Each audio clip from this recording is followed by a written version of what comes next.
Guro patay sa aksidente habang sugatan naman ang kanyang nobyo. Patay ang isang guro sa aksidente na nangyari sa JP Rizal Street, Barangay sa Calamba City, Laguna.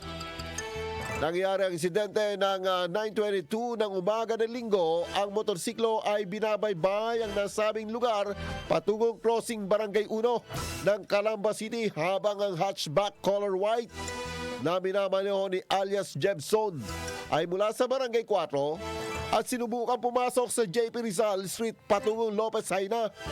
Pagsabit ng intersection, ang hatchback ay tumawid sa nasabing kalye ng one-way. Sa pagkakataon nyo na ipaparating ang motorsiklo na sa nasabing intersection na nagresulta ng bangga ng dalawang sasakyan. Dahil sa lakas ng impact, ang motorcycle driver na si alias Miguel at ang kasinta nito na si alias Crislin ay kapwa tumilapon sa semento at nagtamo ng matinding pinsala. Agad din nila mga biktima sa pagamutan na kapwa inilipat sa ibang ospital.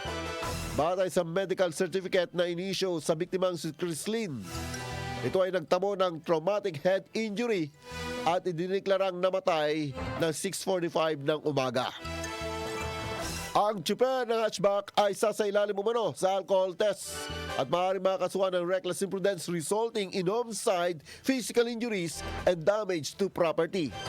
Napagalaman na ikasal ang dalawa sa darating na Abril 21. IFM News Lucena.